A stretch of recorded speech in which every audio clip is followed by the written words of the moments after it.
10:10 a.m. KXXT. Towson, Phoenix.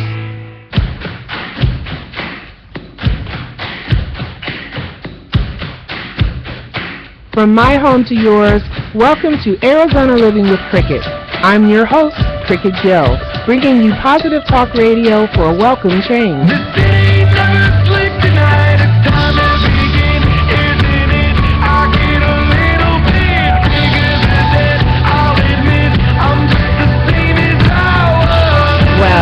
Well, hello, and welcome to Arizona Living with Crickette. I am your host, Crickette Gill, and in the studio with me today, I have my wonderful co-host, the ubiquitous Biker Mike. You were right on cue with that one. Yay. That's awesome. And we're going to actually go ahead and push straight forward into today's show. The first thing we want to talk about, though, is the Yarnell 19. For those of you listening today, last weekend there was a fire that claimed the lives of 19 young men in the town of Yarnell, Arizona. And Biker Mike here has more information for us about what happened, about what's going on now to support the community and the families of those victims. Biker Mike? Well, you know, it's national news, and there are thousands of people that are helping out. And one of the main organizations that are for first responders, firemen and policemen, etc., is the 100 Club, okay, of which I'm a member. And the 100 Club, if you wish to donate to the families that need your help, go to 100club.org, and it'll give you all the information you want there. And so there's been a tremendous outpouring from the community to help these families, not only just the firefighters and their families, but the residents of Yarnell, of which at one time there were 359 residences. Right. Now that 250 of them are gone. Can you imagine that? Basically 2/3 of all the homes in the area are just gone. That's right, and the people are in shelters in Wickenburg and some of the surrounding areas that aren't affected by the fire from that standpoint. Now, is this fire contained yet? Well, last news I got, it was 85% contained, which is really, really good. But they're still having to fight it, and with your permission, I'd like to read the names of the firefighters. Sure, go ahead. We have the deceased are Andrew Ashcroft, 29, Robert Caldwell, 23, Travis Carter, 31, Dustin Denford, 24, Christopher McKenzie, 30, Eric Mars, age 43, he was the leader of the group, Grant McKee, 21, Sean Misner, age 26, Scott Norris, 28, Wade Parker, 22, John Person, age 24, Anthony Rose, he's from Crown King, Arizona, age 23, Jesse Steed, age 36, Joe Thurston, age 32, Travis Turbyville, age 27, William Warnicke, age 25, Clinton Whitted, age 28, Kevin Wojciech, age 21, and Garnett Zippinger, age 27. And if you see that age group in there, there are a lot of fine young men that have lost their lives trying to help out. Trying to help others. And there was one survivor. Yes, and I'm sorry, I don't have his name. Yeah, I'm not sure what his name is either, but I do know that there was one young man that did survive that fire, and I can just imagine what he must be feeling, being the only one that walked out of that fire alive. Well, you know, the lightning started that fire. That was not a man-made fire, and lightning started that fire.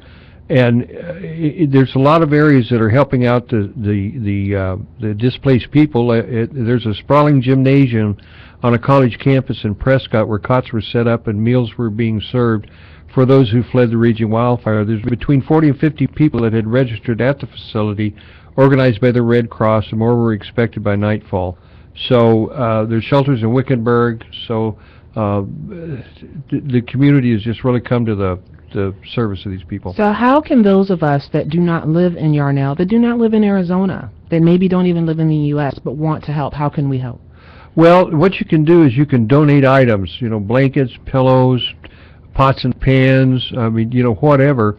If you need to have an idea as to where to go to do that, reach me on my email address, bikermike@discoverarizona@gmail.com.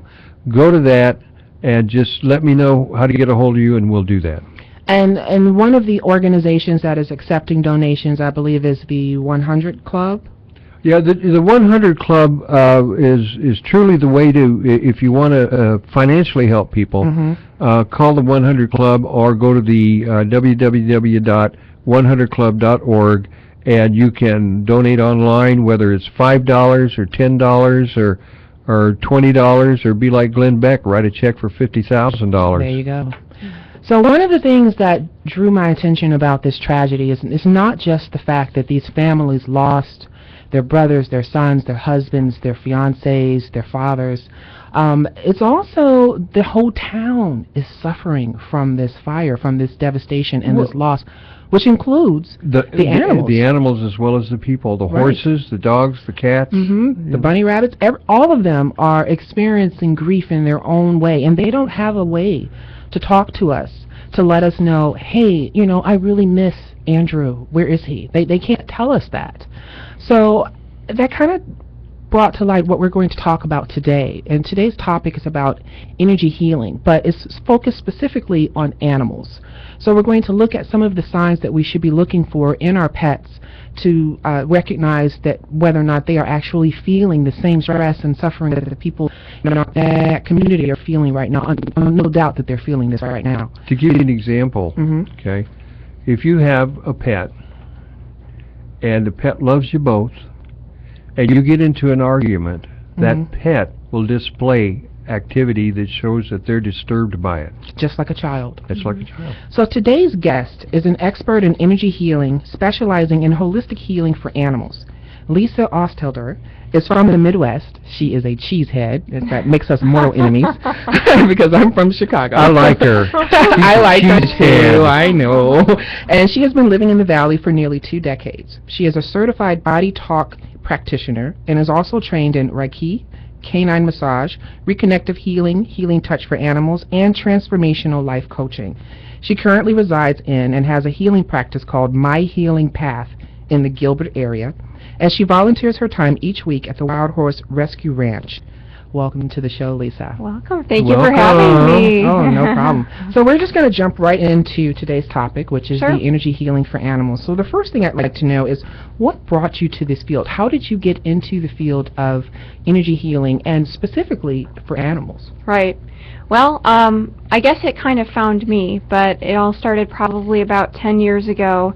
When I started getting into researching more natural alternatives to healing. I had a few minor health issues myself, and I kind of didn't like what some of the doctors were saying, so I went off on my own and started researching some natural methods, and went to a lot of holistic fairs, and at one of the holistic fairs I came across this healing modality, energy medicine, called Body Talk. And I really liked the premise behind Body Talk because it worked with priority. It wasn't just, okay, here's your symptom or condition, let's go in and attack that, but let's look at this really holistically, and let's peel back the layers of the onion to get to the root cause, and let's heal in a certain order that's right for the body. So would you say that that's one of the major differences between more traditional treatments for animals? I would. More traditional treatments are pretty focused on one aspect. You know, now they give them medicine. They have Prozac and Zoloft and things for animals. And I think that I would draw the line at prescribing those type of medications for my animals. So this more holistic approach is more definitely more holistic approach, because we're not only just looking at the physical being, but we're looking at, you know, like you said, the emotional aspect. Animals have grief. We're looking at, you know, the spiritual aspect, the mental aspect, if you've got an animal that you're working with in training or competition. So we're looking at it holistically, because all of those things come into play with the health of an animal and a person. What kind of animals can benefit from energy healing? Is it just cats, dogs, and horses? No, it's all animals. It's all animals. If I had a parakeet? Absolutely. Absolutely. I think I would pay money to see you communicate with a parakeet. Yeah, absolutely. So, and the way that I find out how I get to the root cause is I use something called muscle checking. It's similar to kinesiology. And I kind of zero in on, I have a lot of different techniques and things that I've learned over the years, and I kind of combine them all into my sessions. And by using this muscle checking technique that I use, I can determine what the priority is and what to target first. Well, you mentioned priority. What do you mean by that? It means if somebody says, well, my dog's not eating, for instance, well, that could be a physical thing. There could be something blocking the animal physically. Right. It could be the animal's grieving or sad or depressed and just lost their appetite for something, and it's zeroing in on that. Is this a physical issue? Is this an emotional issue? And then based upon that, determining how to help the animal balance and maybe shift the energy so that the animal can actually heal itself. I'm really not the healer. We're all designed to be self-healing machines, and by bringing the body to balance, maybe removing some energetic blocks, gently reminding the animal their natural state of being, that gets them self-healing. So let's say you went into an environment like Yarnell where the whole community has suffered a great loss. So you're going to come across horses, cats, and dogs that are all grieving in their own way with this loss.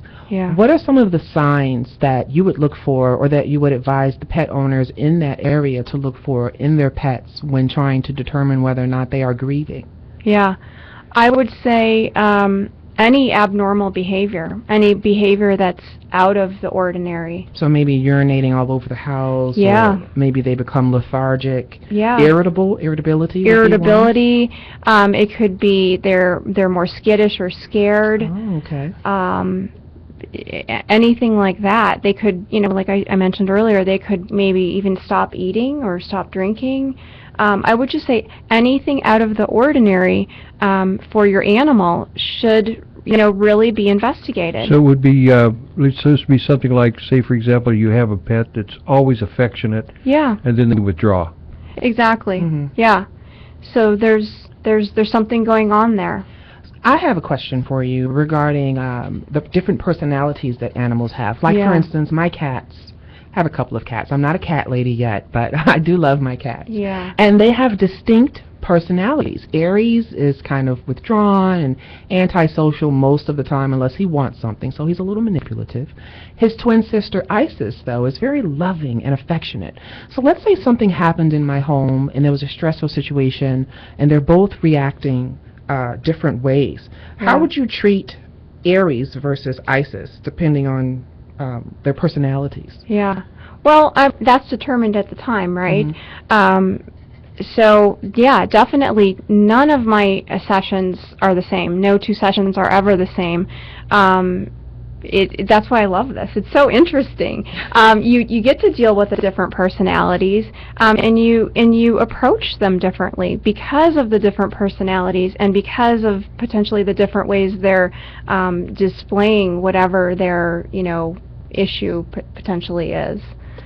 So definitely different approaches. For instance, one of yours may be just really loving, and I may be able to it may be really happy, affectionate, and I may be able to just easily work with the animal. And maybe the other one's like, well, I don't know about this. things, I can do my work at a distance too. Oh, so the distant learning. Yeah. Or distant healing, I should Yeah, say. so as to not, the comfort and the safety, making the animals feel safe during the session is really key. Okay. Well, we're going to go ahead and take a quick break, and when we come back, we'll find out a little bit more about how your energy sessions work and some of the techniques that you use, and then how our listeners can reach you. Okay. All right, we'll be right back with Arizona Living with Crickette.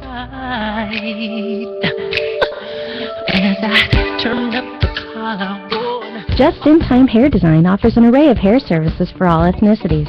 Conveniently located in Mesa, Just-in-Time Hair Design offers everything from relaxers and permanents to hair extensions, keratin treatments, highlights, lowlights, ombres, and more. Clients receive the red carpet treatment the moment they walk through the door. At Just-in-Time Hair Design, your hair care is their #1 priority. Visit them online at www.justintimehairdesign.com or call 623-282-2740. Take the hassle out of mealtime with affordable, high-quality kitchen products from the Pampered Chef. Simple, sensible mealtime solutions coupled with expert cooking tips and easy-to-create recipes from the Pampered Chef means less time in the kitchen and more time gathered around the dinner table. A full range of products from cookbooks to bakeware to dining, cutlery, stoneware, and storage, there is a Pampered Chef solution to fit your every culinary need. Contact your local Pampered Chef consultant, Colleen, today at 623-337-3510. And welcome back to Arizona Living with Crickette. I am your host, Crickette Gill. Alongside me in the studio, I have my wonderful co-host, Ubiquitous Biker Mike. For those of you that are just tuning in, you can check us out on our studio webcam at azchristiantalk.com. If you're looking now, we're waving. Hello. Hello. And our in-studio guest is Lisa Osthelder. She is an energy healer for animals. And we're talking about some of the things that we might want to look for when determining whether or not our furry little friends could use a little extra love and care. And so one of the questions that I have for you, Lisa, is what is a typical session like? So a typical session, obviously it starts with an intake form. I want to know what the animal's guardian is seeing as the major issue or concern. So I can get a lot of information just off of the intake form. So, I do treat this very seriously. So, otherwise you wouldn't be reaching out to me. So it's kind of like a fact finder. You're going to go in and talk to the owner and find out what the symptoms are or whatever. Exactly. That's good. And it helps me. It helps me get to that root cause quicker. So, and it helps you obviously too. So we're not spending all that time getting to the root cause. How does a distance session work? Like, let's say you wanted to help some of the people in Yarnell, but over the phone. How would that work? Or is it Skype? Or how is that? No. Well, that could be a whole show in itself, Crickette.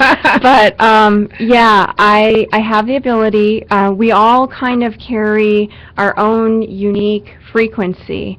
And what I like to do is get the name and a picture and a location. And it's really about intent and focus. And you have to have a very, very strong amount of focus to do that kind of work. So it's about intent and focus, and it works. I don't know. It's kind of like I know the microwave works. I don't know exactly how it works. I understand. That's just what I was thinking. It's like radio wave work. Right. We just don't know the science behind it. We don't know and I don't even know if science has even caught up enough to explain all of this. I could understand that. I kind of think we all have like an energy field around us. Absolutely. And it makes sense that it would apply to our intellectual furry little friends because, they're very bright and people underestimate them, I think, all the time. Absolutely, yeah. And, I know it works because, obviously I've done them and people, explain to me what's happening with their animal. They're like, oh, gosh, you just went and just like took a nap out of the blue and just got really relaxed. And I know because before I started working with animals, I worked with people. And the people can obviously verbalize to me what they were feeling during their session and how it impacted them. So How long do the sessions usually last? yeah, my sessions are about an hour. Yeah. Okay. And then how do you build trust? I know a lot of animals can be very standoffish around strangers. So when you first enter the relationship with that animal that you're nurturing, how do you build that trust?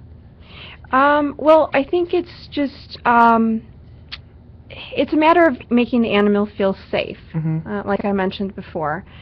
So as long as they feel safe, they're going to kind of let you into their energy field. So, and like I said before, I can do my work at a distance too if I need to. So it's just all about making them feel comfortable and safe. The approach with animals is a very soft approach. Think, relaxed versus, tense or intense.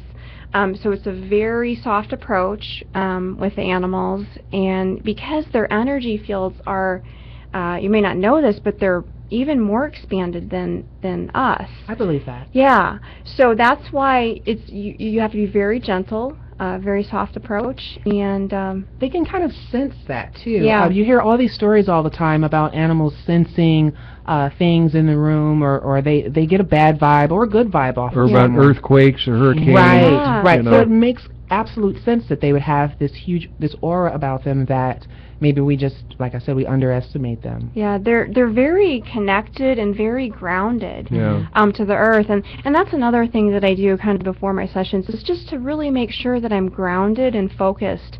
So that they sense that you are a place of safety for them. Exactly, because it could potentially be unsafe going in and working with large animals, True. or Oh, yeah. animals that are maybe aggressive. If you're not grounded, safety is really key. What's the biggest animal you've had to work with? Oh, great question. Oh, I think just a horse. That's Well, a big still, animal. that's a That's big a- animal. Yes. I love working with and horses. they can hurt you if they want to. Oh yeah, yeah. So what are some of the things that pet owners can do in between sessions to kind of sustain what the energy that you've already given the animal, and maybe we only see you once a week? What are some of the things that Yeah. we can do to maintain that until our next session? Well, I don't like to use the word homework, but usually at the end of a session, I give the owner or guardian some homework based upon what I did there that day. So it could vary. So it's specific to that animal and that session. It's very specific. It could be something like vibrational grooming, which I'll show them how to do. Or it could be just spending quality time with your animal, or it could be, just sit and hold your hands on on the animal's heart, or focus on a particular area with the animal. It's really usually pretty enjoyable for both the people and the animals. It's usually not very lengthy, but it really enriches, both people's lives, and really helps with that bonding, the human-animal bond. Before we take another break, which I know Sure. is coming up quickly, what are some of the results that you've had? Tell me a story firsthand about your hardest case that you've ever had, and what the results were of that. Ooh, the hardest case, maybe right now, in the midst of, we've got an animal with some tumors, multiple tumors. Oh. So at one point, I think his mom thought he was going to be leaving us, and called me in before my scheduled session, and we did some work on him, and he bounced back. He's Wow. still here with us today. So it definitely, for I don't know how long he's going to be here, but at least he is got the quality of life. He is happy playing. He is just, wonderful to see. So death is inevitable, which we all know. That's Exactly. Death and taxes are Yes. the two things that are just going to be with us forever. But it sounds as if your technique at least helps them be more comfortable and enjoy their lives, no matter how Exactly. much time they have left. Yes. Well, I was going to say, you just say death and taxes are inevitable, but there's only one thing that is eternal. That's a government program. Oh my goodness gracious! No politics. See, Lisa didn't even like that joke. We're going to go ahead and take a quick break. When we get back, we'll get a little bit more information from Lisa on how you can contact her. We'll be right back with Arizona Living with Crickette.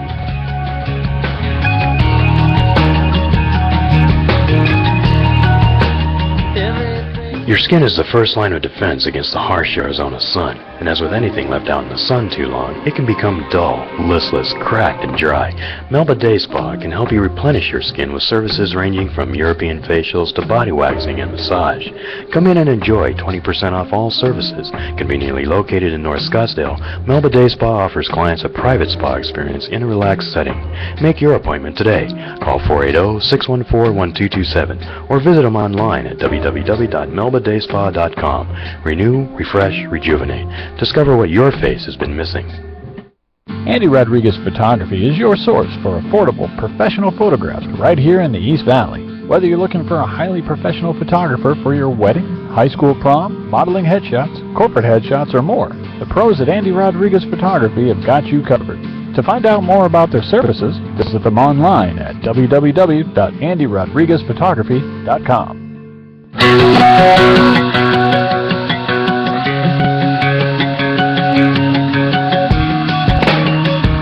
And welcome back to Arizona Living with Crickette. I am your host, Crickette Go. Alongside me in the studio is my wonderful co-host, Ubiquitous Biker Mike, and our lovely guest. Yes, our lovely guest, Lisa Osthelder. Hello. Osthelder. I think I just slurred through your name. I'm sorry. It's not the easiest, but it's fine.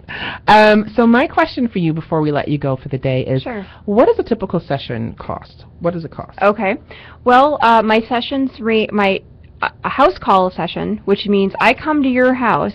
One session is $147. Mm-hmm. I also do distance sessions for people outside of Arizona, and actually anywhere in the world. Okay. So that's pretty cool. Those sessions are $115. I usually end up working with people more than once. Okay. So I have packages, and my packages range from anywhere from $297 to about $599. And then how can our listeners reach you to schedule a session? Sure.